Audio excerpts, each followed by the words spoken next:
At first, I planned on releasing an Ash plus Prisma dual cleaver combo for you guys. That should be the content of this extreme butchery video, but I really feel that it's kind of lame. I mean, the damage output is pretty sweet, but I just don't feel the extreme butchery in this combo. I did plan the butcher style synergy, like the hero Pudge on Dota, but as you can see, there's no resemblance between Ash and that mean looking butcher. And then, I've tried Valkyrie. She got a hook style first ability, and then her war cry is really insane for this synergy, as it gives our Prisma dual cleaver huge attack speed boost. But, I've tested it a couple of times in MOT, run a couple of build variation, but I ended up losing faith with the Valkyrie plus Prisma dual cleaver synergy because she is so damn squishy without her invincibility. She can survive in other missions, with the help of Life Strike mod and other healing options, but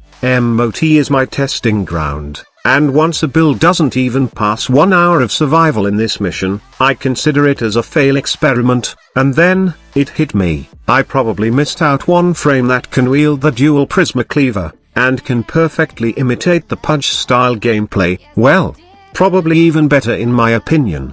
I forgot about one of my favorite frame. The infested wrecker, Nidus.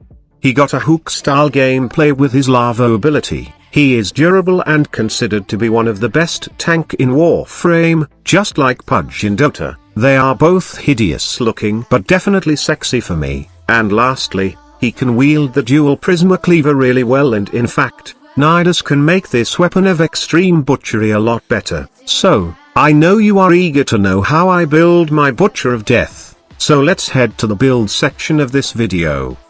Let's begin with my Nidus. First of all, my Nidus did reach 6 former due to the fact that I did not just try different mod setup, but I will be sharing 2 build variation for my Butcher build. First is for endurance runs or any other missions you would like to play Nidus, and the other one is for the arena wherein you farm Indo. Let's discuss first my all-rounder build. So this is my usual build for my Butcher Nidus. Now, it's really a must for me to go with at least 175% range because I want my lava to pull a crowd of enemies. I really don't find below 175% range for Nidus optimal, as pulling a lot of enemies is not only the key to damage enemies, but also the key to Nidus survivability. Remember that he rely on stacking his mutation points to be more tanky, which is why it's best to pull a lot of enemies so you can stack faster. Now I did not go with overextended as it will hurt my power strength. Augur reach and stretch is pretty sufficient for me. I did go with transient fortitude and power drift for that 185% power strength, enough to gain that 90% damage reduction from his link ability, which is, by the way, is also one of the main source of Nidus extreme tankiness, vitality and steel fiber for more EHP. Now I did add primed continuity in the mix for longer duration, but some players don't like long duration because they want to recast lava as quick as possible, and you can replace this mod with anything you like. However, I find primed continuity really helpful, especially when you are facing level 200 plus and beyond enemies, as you don't just usually one-shot kill them. The amount of time they are kept CC in your lava is really helpful for you to dish out some damage and not be overrun by a crowd of enemies. Also, this mod helps really well in giving the parasitic link more duration. Lastly, I have primed flow for more spamming on my ability, and of course, Hunter Adrenaline to restore my energy back. Now let's talk about my setup for endo farming. You really don't need anything for the arena. Just mod your Nidus with max range and efficiency and you are good to go. As you can see, I almost have all range mods on this build, and I got 175% power efficiency, so I can spam lava all the time to gather enemies. Now you might ask me, why pick Nidus for this synergy? Simple. It's because it makes dual Prisma cleaver a lot better. You could say that Ash can give it more slash and bleed damage, or any other buffing Warframe can give it more damage, but the thing with Nidus is he removes the really bad feature of the dual Prisma cleaver, which is range. With the help of his lava ability, you can group a bunch of enemies, and just butcher them to death. This is also a great combo to use in the arena for endo farming, as the dual Prisma cleaver can be modded for /procs, which is good for Necro's desecrate ability. Remember that the more body parts you dismembered, the more chances you get loot from the target. Okay, now we are finished with my Nidus build, let's proceed to my dual Prisma cleaver mod setup. I am really happy that I did not rush this video, as my last sortie did reward me a dual cleaver riven mod.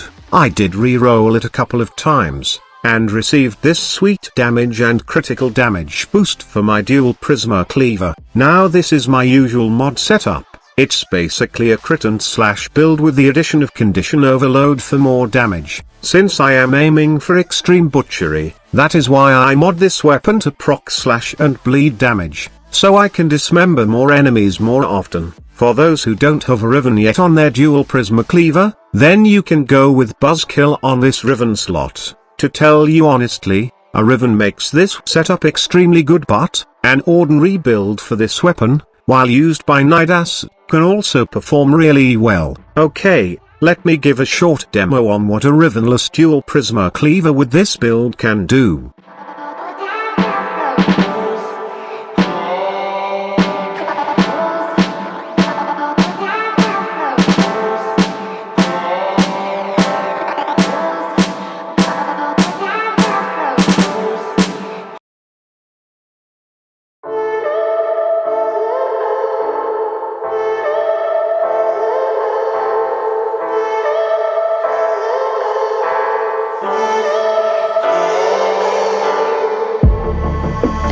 Feeling so hollow, don't you know, don't you know, I'm living in shadow, don't you know, don't you know, I fell for fools. Overall, this is a pretty fun build to use. I was quite satisfied with the output of this synergy, as I fully achieved the pudge gameplay I was aiming for this week. Not only that it's fun, it's also quite useful in almost every missions, especially in the arena while you are endo farming. That's what I really want for you to have, not just fun builds, but also usable builds that you can take even at high-level missions. I definitely suggest that you try out my butcher build for Nidus, and as always, don't forget to hit that like button if you enjoy watching this video and find it informative. For those new here and want to join the grind team, simply click that big subscribe button below. Just remember to turn on notifications to receive daily updates from this channel. Thank you so much for watching. Squad leader signing off. Yes, I did it all for love. Oh, they say fools believe in it, so I guess I'm one of them. Oh, don't you know, I fell for fools gold, I fell for fools gold. What did I know? What did I know? I fell for